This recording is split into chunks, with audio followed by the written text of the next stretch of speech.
My name is Claire Matthews, and to anyone looking from the outside, my life might have seemed enviable. A beautiful home just outside of Boston, a husband with a successful career, two children who filled my days with laughter and chaos. We had the kind of house people slow down to stare at, white columns, trimmed hedges, a driveway that always gleamed because Daniel insisted it should. From the sidewalk, we were a picture-perfect family. But pictures lie inside that house.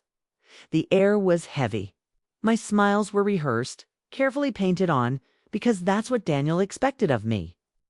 For years, I had lived like a ghost in my own home. At first, I told myself this was marriage. Every couple fights. Every family has flaws. But deep down, I knew. There's a difference between flaws and fractures. And what we had was cracked right down the middle. The children felt it too, though I never wanted them to. Emma, my 13-year-old, was too perceptive for her own good. She'd tilt her head when Daniel spoke to me in that sharp, cutting tone, as if she wanted to step in, but knew better. Noah, at 9, didn't understand. He just grew quieter, retreating into his books and toys, as if the noise between his parents was too much for him to bear. I tried to shield them, tried to carry the weight alone, no matter how much. I smiled no matter how often I told them everything was fine. Children always know. Daniel was a man admired by everyone else. At work, he was brilliant. At parties, he was charming. He knew exactly how to play the role. People would shake his hand and say things like, "Claire, you're lucky to have such a devoted husband." And I would smile, nod, and let the lie wash over me.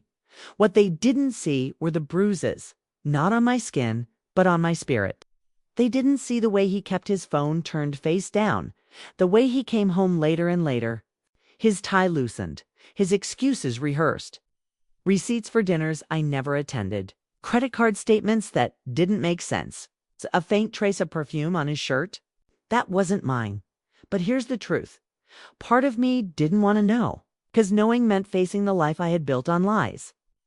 Knowing meant admitting that I wasn't living, I was surviving. Still, I couldn't ignore the weight pressing down on me. It was in the way Daniel looked at me, not with love, not even with anger anymore, but with indifference, as if I were a piece of furniture in his perfect suburban home. Something to show off when convenient, to use when necessary, but otherwise invisible. And yet to the world I smiled. At school events, at neighborhood gatherings, at dinners where I sat at his side like a well-trained accessory. I was the dutiful wife, the perfect mother, the woman everyone thought they wanted to be. But behind closed doors, my heart whispered, a truth I didn't dare speak aloud. I was trapped. The tension grew thicker each day. Storm cloud I could feel gathering, waiting for the right moment to break. I didn't know how it would happen or when, but something inside me sensed that. The illusion couldn't last forever. I still remember one night in particular. Emma and Noah had gone to bed, and I was in the kitchen staring at a glass of wine I hadn't touched. Daniel came in, his tie loosened, his shirt rumpled in a way that suggested he hadn't been working late at all. He didn't look at me as... He poured himself a drink. Never did anymore. But then his phone buzzed on the counter. And for a split second, before he snatched it up, I saw the name that flashed across the screen. Alyssa. The sound of her name echoed in my mind, louder than the clink of ice in his glass, louder than the hum of the refrigerator, louder than my own heartbeat. Alyssa, I didn't know who she was then, but that was the night something shifted in me. A fracture that had been growing, quietly for years, finally cracked wide open. The air around me felt colder. My chest felt heavier. I didn't confront him, not yet.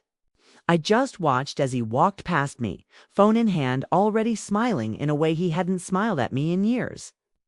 He disappeared into his office, shutting the door behind him, and I stood there, in the kitchen of my perfect suburban home, staring at the closed door and realizing the life I thought I had was gone. The question was no longer if the storm would come. It was when, and somewhere deep inside, A voice I hadn't heard in years whispered to me, "Claire, you don't have to be his victim forever." That was the beginning of my revenge. The night of the breaking point wasn't extraordinary in any visible way. It wasn't our anniversary or a holiday. It was just a Thursday, the kind of night when kids are doing homework and neighbors are watching television in their cozy living. Daniel came home later than usual. The clock read nearly midnight when I heard the garage door creak open. When he walked in, I smelled the alcohol before I saw him. His tie was gone, his shirt half unbuttoned, his hair disheveled in a way that wasn't from work. He tossed his jacket over a chair and didn't bother to look at me. "Where were you?" I asked softly, careful with my tone. He gave a short, humorless laugh out. "Don't start." That was always his answer. Don't start. As if I were the problem for daring to ask. But that night, something inside me burned hotter than fear. I had seen Alyssa's name. I had heard the late night whispers. I wasn't blind anymore. "You've been lying to me." My voice was quiet, but it carried. That got his attention. His head snapped up, eyes narrowing. "What did you say?" "You heard me?" I said, surprising even myself with the steadiness in my voice. "I'm not stupid, Daniel. The phone calls, the receipts, the perfume that isn't mine. Her name is Alyssa, isn't it?" His face twisted, a flash of anger cutting through his drunken haze. "You've been snooping?" "I've been surviving," I shot back before I could stop myself. The room went still. For years I had kept my words soft, careful, afraid of the explosion that always followed. But this time, the words slipped out like sparks. He slammed his glass onto the table. "You think you can live without me?" His voice was sharp, venomous. "You are nothing, Claire. Nothing. You wouldn't last a day without me providing for you. Without me keeping this family together? You're pathetic." The words hit like knives, but instead of cutting me down, they carved something new inside me. Anger, fury, estranged. Electric clarity. I stood, my chair scraping against the hardwood floor. My hands trembled, but not with fear, with restraint.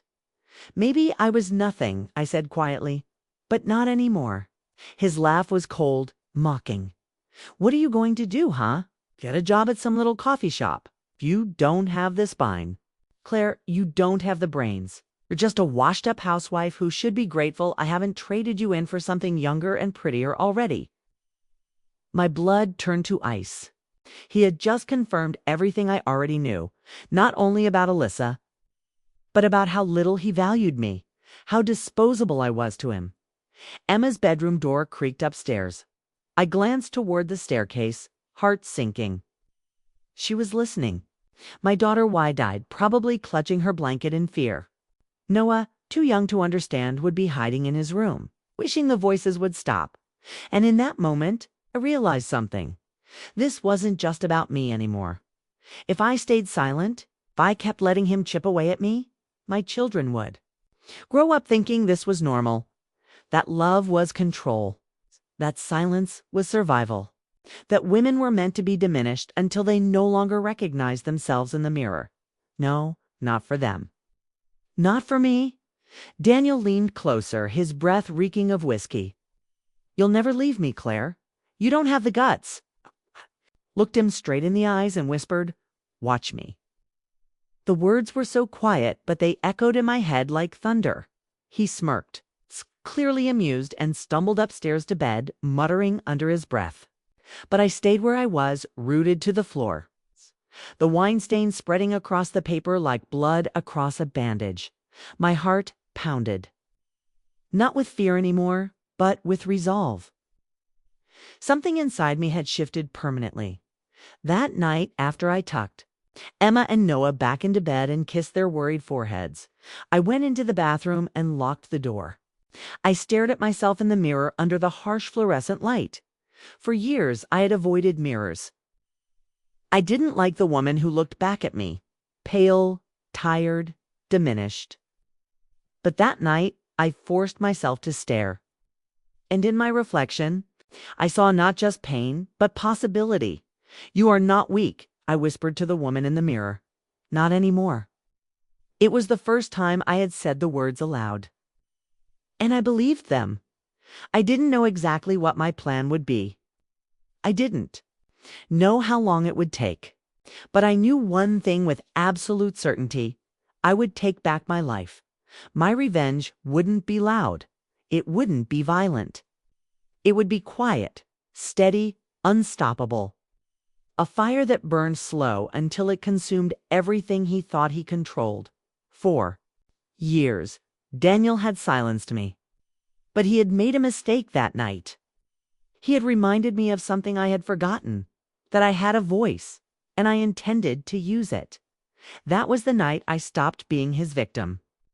That was the night Claire Matthews began to rise. The morning after that fight, the air in the house felt heavier, as if the walls themselves were holding their breath. Daniel acted like nothing had happened. Humming in the kitchen while pouring his coffee, the perfect suburban husband again. But the echoes of his words were still inside me, rattling around like broken glass. You are nothing, Claire. No, not anymore. I didn't tell him that Emma had overheard us. I didn't tell him about the storm inside me that was starting to take shape. I just nodded, smiled faintly, and kissed the children goodbye as they left for school. He didn't notice the stiffness in my movements. He never really noticed me at all. That was his mistake by the time the garage door rumbled shut behind his BMW. I had already decided I needed an escape plan. And it had to be invisible to him. I started small. I dug out my old laptop, the one Daniel had told me years ago to stop wasting time on, and booted it up at the dining table. Dust collected in the keys, but the screen still glowed to life. For a moment, I just stared at it, my reflection faint against the glass. It felt like opening a door I had locked long ago. Job applications, resume templates, secret searches that I cleared from the history as soon as I closed the tabs. Felt like a teenager hiding from her parents, except this time the stakes were higher. This time, if I slipped, it wouldn't be a scolding. It would be war. I kept my phone close while I typed, half expecting Daniel to burst through the door even though he was miles away. The sound of every car outside, every vibration from my phone made my pulse quicken. Still, I pressed on. I wasn't just looking for a paycheck, okay? I was looking for a lifeline. By the second week, I had landed an interview at a law firm downtown, Reynolds and Clark. They needed a paralegal, and though my experience was outdated, my degree wasn't worthless. I practiced my story in the mirror. I had taken time off to raise my family. I was ready to return to work. I left out the parts about broken glasses, slammed doors, and whispered apologies to my children after midnight arguments. The interview was nerve-wracking, but the moment I shook hands with Mark Reynolds, I felt something I hadn't in years. Respect. He looked me in the eye when I spoke. He listened. He didn't dismiss me, and when he offered me the position a week later, I nearly cried. I didn't tell Daniel, of course. I told him I was volunteering at the library, something he wouldn't care enough to question. My work clothes stayed hidden in the trunk of my car. My heels clicked on the firm's marble floors during the day, then disappeared back into sneakers. By the time I returned home, every evening, I cooked dinner, smiled faintly at his stories, and played the role of dutiful wife. But inside, I was building a double life. It wasn't just the job. It was the small rebellions. I opened a new bank account Daniel didn't know about. I tucked away cash from each paycheck. I changed my passwords, one by one. I even switched my phone's lock code when he wasn't looking. And every night I wrote, not in a diary, he would find that, but in password-protected files where I poured out every thought, every plan, every truth I couldn't speak aloud. The documents became my secret weapon, a record of the woman I was becoming. But secrets are dangerous things. They multiply, grow heavy, and threaten to spill. One night, after a late shift at the firm, I pulled into the driveway and saw Daniel's car parked crookedly, the headlights still on. My stomach twisted. He never parked like that. I stepped inside, cautiously. The house was dark. silent except for the faint tick of the grandfather clock in the hall. "Daniel." I called softly, no answer. I set my bag down, my heart thudding. The living room was empty. The kitchen, too. Then I heard muffled voices coming from his office, the one he always kept locked. But the door was ajar. I crept closer, the carpet swallowing my footsteps. "Can't talk now?" he hissed into the phone. "She'll hear me. Don't call this late." Silence, then a woman's laugh. My breath caught. "Alyssa," my chest tightened. Rage bubbling up, but I forced myself to stay quiet. He hadn't seen me. Yet, I backed away, slipping into the shadows of the hallway, every nerve buzzing. When he emerged minutes later, he nearly walked past me, but then his eyes narrowed.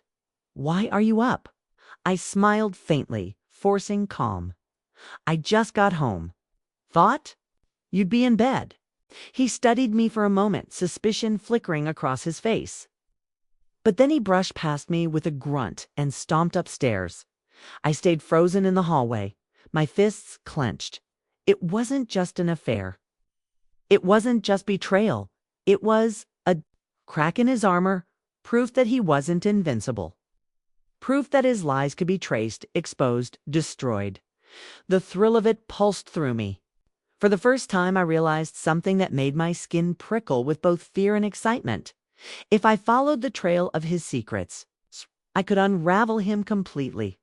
That night, I waited until his snores rattled the bedroom walls, then crept back down to his office. My hands shook as I opened drawers, sifted through files, scanned bank statements and contracts. I wasn't sure what I was looking for, but I knew I would recognize it when I found it, and then I did a folder. Tucked deep in the back of a drawer, marked with the name of his firm. Inside, documents, transfers, numbers that didn't add up. Accounts that didn't exist on paper. I pressed a hand to my mouth to stifle the gasp. My pulse hammered in my ears. Daniel wasn't just a cheating husband. He was a criminal. And in my hands I held the first threads of a noose I could use to hang him. I slid the folder back carefully, heart pounding, and closed the drawer. As I crept upstairs, every creak of the floorboards sounded like thunder. Every shadow seemed alive, watching me. But when I slid under the covers beside him, his breathing heavy and oblivious, I knew one thing for certain. The power balance had shifted. For years, I had been living in his shadow. But now, I was the one carrying secrets. I was the one with the weapon. And Daniel Matthews had no idea. When I first started working at Reynolds and Clark, I felt like an imposter. My hands shook as I typed briefs. My voice faltered during meetings. But within weeks, something unexpected happened. I remembered who I was. Not Daniel's shadow. Not a woman defined by silence, but Claire Matthews, intelligent, capable, worthy. I began to change, slowly at first. A new haircut, subtle at first, then bolder. Makeup I hadn't worn in years. Clothes that weren't chosen for comfort or Daniel's approval. Daniel noticed most of all. "Where have you been going?" he asked one evening as I plated dinner. His tone was casual, but his eyes were sharp, searching. "The library." I answered smoothly. The lie practiced now. "Helping with a community program." He studied me across the table, his fork poised midair. "Strange. You've never cared much about that sort of thing before?" I shrugged, keeping my face neutral. "People change." His jaw tightened, but he said nothing more. Still, I felt the tension in the air, thick as smoke. He could sense it, the control slipping, the leash snapping thread by thread. That night, after the children were asleep, I sat at the kitchen table with the documents. I had copied from his office, numbers, transfers, accounts, hidden in places that would ruin him if anyone found out. I traced my finger over the paper, my pulse quickening. This was my weapon, my shield. But I couldn't strike yet. Timing mattered. One wrong move, and he would crush me before I ever had a chance to stand. So I played my part. The dutiful wife. The quiet mother. But inside, I was sharpening my blade. The transformation wasn't only external. It was in the way I walked, taller, steadier. In the way I spoke, slower, deliberate. I'm afraid of his interruptions. It was in the way I looked at him without lowering my eyes. Daniel noticed that too. One evening, he cornered me in the hallway, his hand pressing against the wall beside my head. His eyes were narrowed, suspicion radiating from him like heat. "You think I don't see it?" he growled. "The way you've been acting, dressing, talking? You're up to something." My heart pounded, but I forced myself to meet his gaze. "I'm living my life, Daniel. That's all." He leaned closer, his breath hot against my ear. "Don't forget who holds the cards here. I could take the kids from you in a heartbeat. No one would believe your little stories." The threat hung heavy in the air. Custody, my children. It's my greatest fear. But this time I didn't flinch. I stepped past him, my voice steady. "See?" I felt his eyes on my back as I walked away, but I didn't turn around.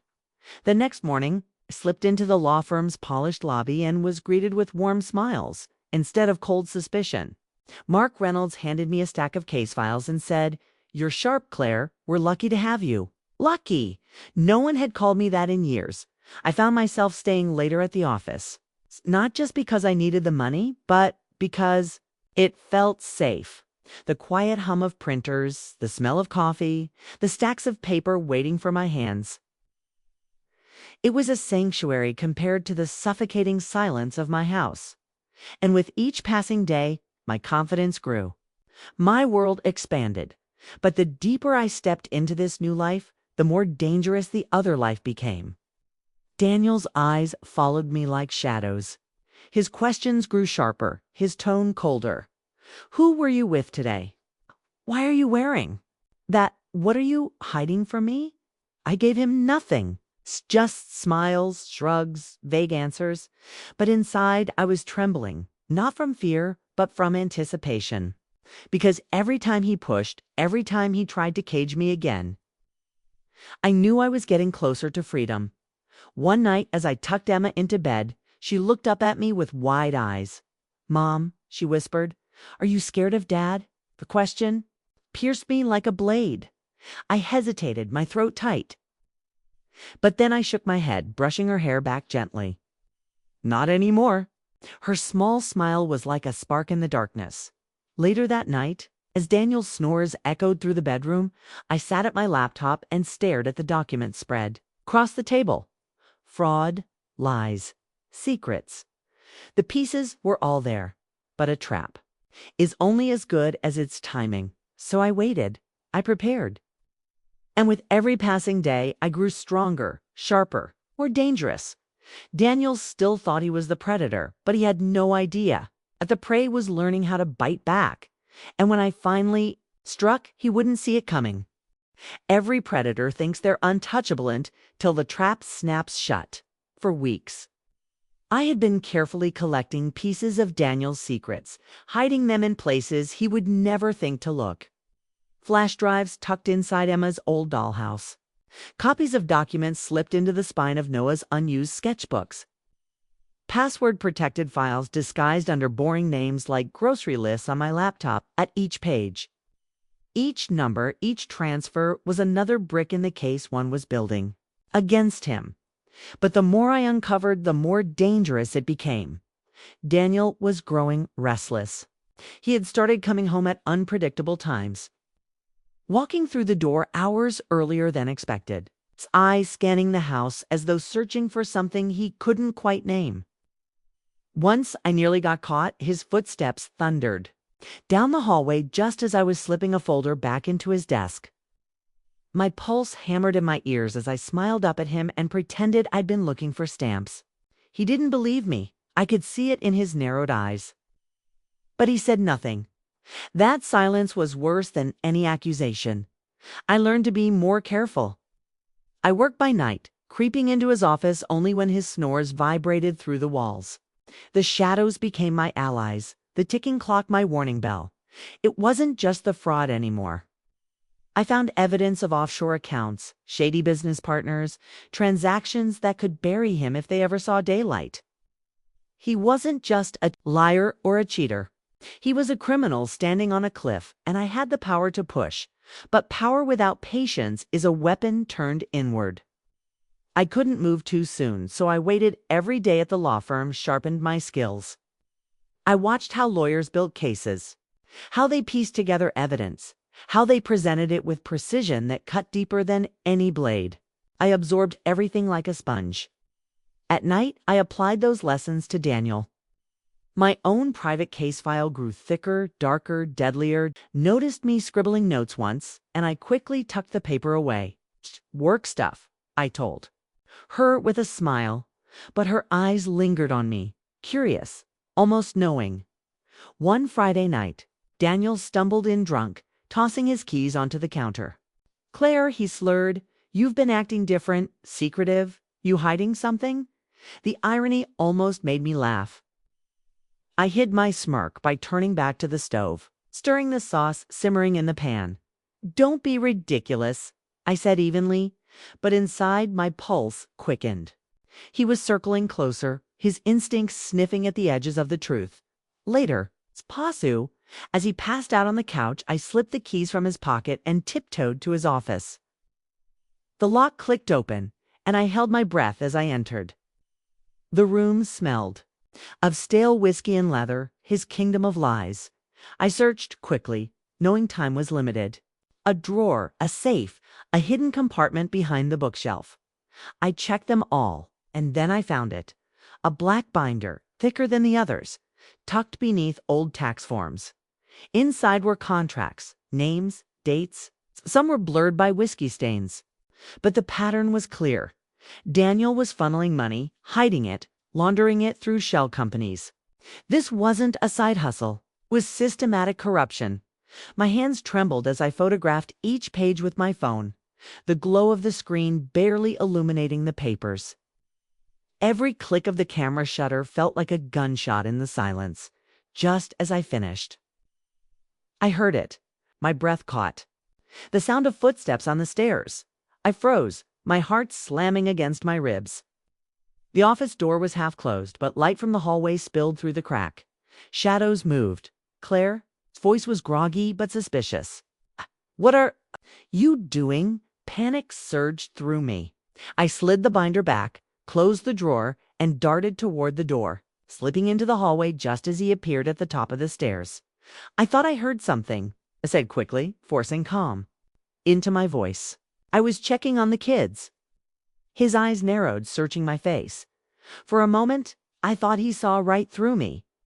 But then he grunted, rubbing his temple. "Go to bed." I nodded, walking past him, my legs steady, even though my body was trembling inside. Back in the safety of the bathroom, I locked the door and pressed my phone to my chest. The images were there. Proof? Insurance. The trap was almost ready, but traps don't spring themselves. They need a trigger. The next day, I opened a new safety deposit box at a downtown bank under my name only. I transferred every photograph, every copied document, every scrap of evidence onto a secure flash drive and locked it away. If Daniel ever found my laptop or my files at home, it wouldn't matter. My weapon was untouchable. I also started dropping subtle hints at the firm. Casual questions about financial crime cases, offshore accounts, whistleblower protections. Mark raised an eyebrow once, curious, but I brushed it off with a smile.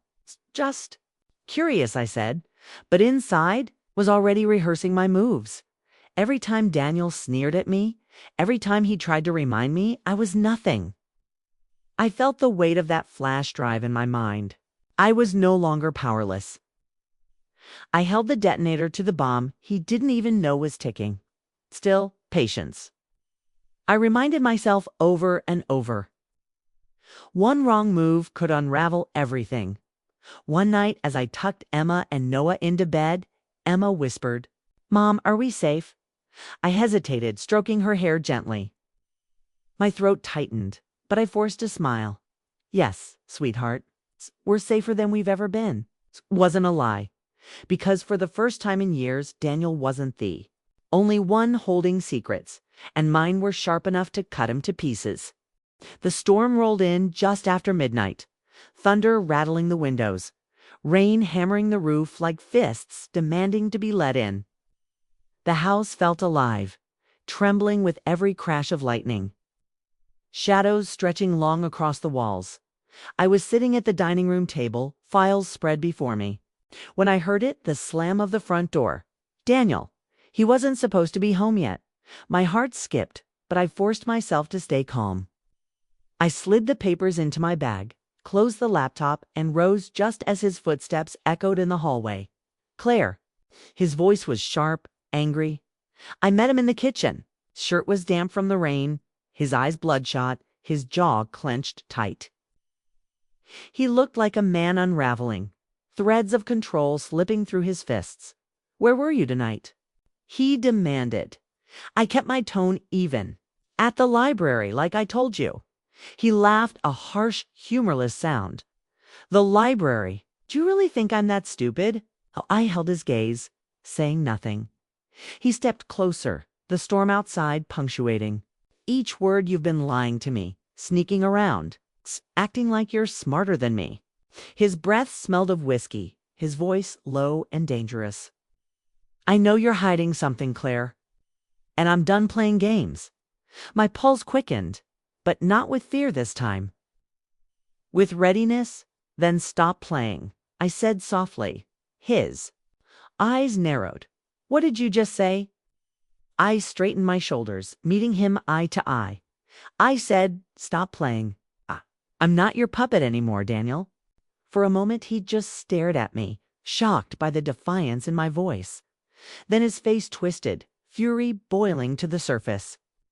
He slammed his fist against the wall, the sound echoing through the house. You think you can defy me? He roared. You think anyone will believe you over me? I'll take the kids, Claire. I'll ruin you. I'll have nothing. Lightning flashed, illuminating the veins bulging in his neck, the wildness in his eyes. And that was when I decided, enough hiding, enough waiting. I reached into my bag, pulled out a folder, and tossed it onto the table between us. Papers spilled. Out bank statements, contracts, copies of his fraud. Swirled, laid bare. Daniel froze, his face draining of color. What? This, he muttered, his voice trembling despite the rage he tried to hold. Proof? I said calmly. Everything you've been doing, the offshore accounts, the shell companies, the money you've been stealing. His hands shook as he grabbed the papers, flipping through them. You don't know what you're talking about? Oh, I know exactly what I'm talking about.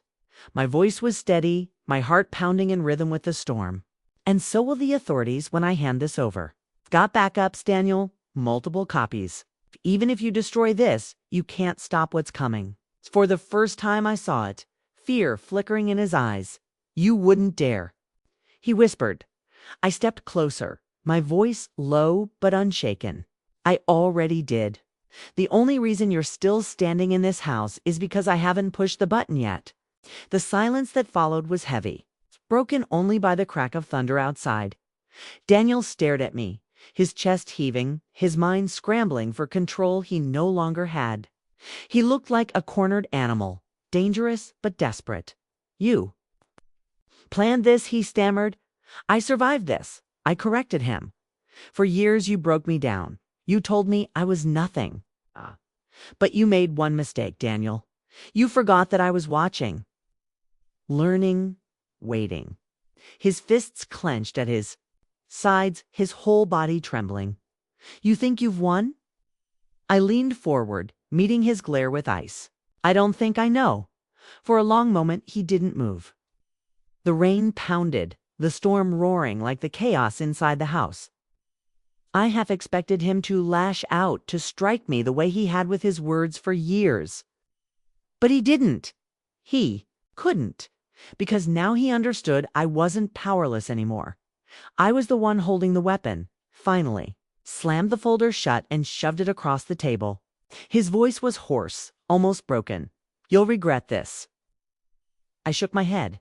No. The only regret I have is not doing it sooner.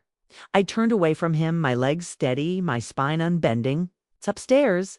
I could hear the faint creak of floorboards. Emma or Noah, awake, listening. And for the first time, I didn't feel shame at what they might hear. I wanted them to know, to see, to remember. That night, the power shifted forever.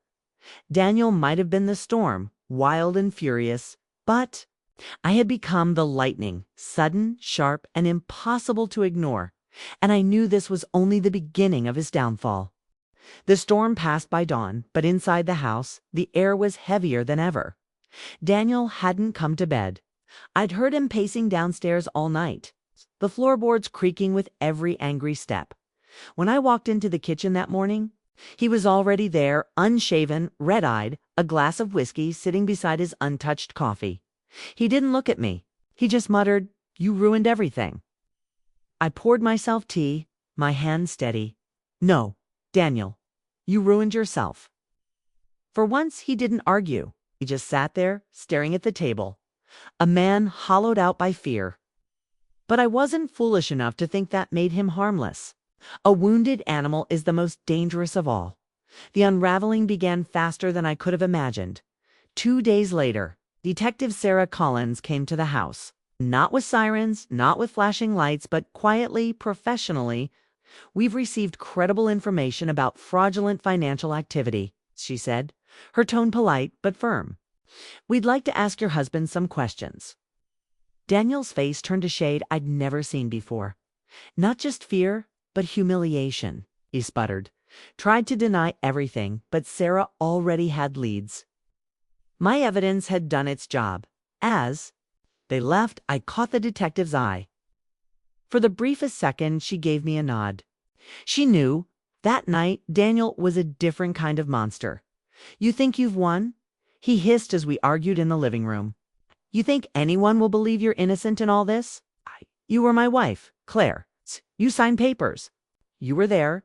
If I go down, you go down too." I felt my stomach twist, but I didn't flinch. "Maybe, but at least I'll go down telling the truth. You'll drown in your lies." His face contorted.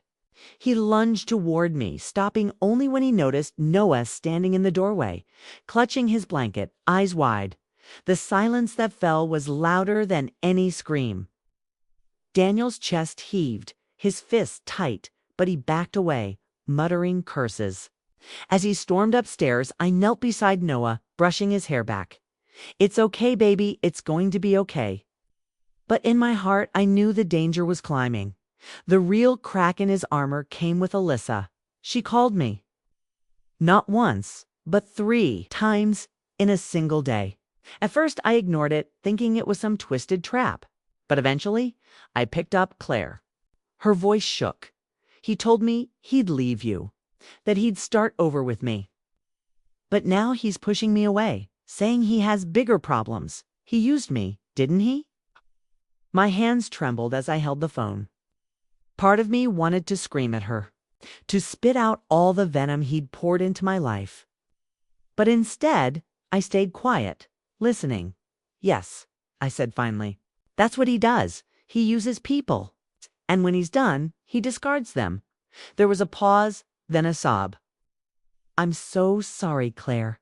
I didn't know." I hung up before she could finish. I didn't need her apology. But what she gave me, without realizing, was leverage. If Daniel's mistress was turning against him, his world was collapsing from both ends. Emma noticed it too. One evening, as we sat at the dinner table in tense silence, she whispered, "Mom, he's scared of you now, isn't he?" Her words cut through me. "Why would you say that?" "Because he used to yell and slam things," she said, her young voice steady. "But now he watches you, like he doesn't know what you'll do next." I swallowed hard, glancing at Daniel. She was right. For the first time in years, the fear wasn't mine. It was his. The final straw came a week later. Daniel came home late, his shirt wrinkled, his tie missing. He reeked of alcohol, his eyes wild. He stumbled into the living room and collapsed onto the couch. "They're investigating everything," he slurred. "My firm. My accounts. My name is dirt. Do you understand what you've done, Claire?" I stood in the doorway, the kids watching. From the stairs, my voice was calm, deliberate. "No, Daniel, do you understand what you've done? He pressed his hands to his face, groaning. I built this life. I gave you everything. You gave me nothing but fear. I snapped, my control finally breaking. Fear and lies.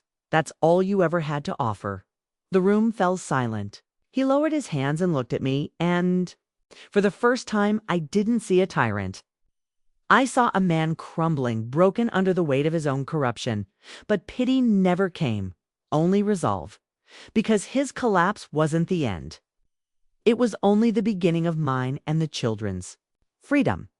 The courthouse smelled faintly of old wood and paper, a place where lives were dismantled and rebuilt. Under the watchful eye of the law, I sat at the long table, my hands folded, heart steady.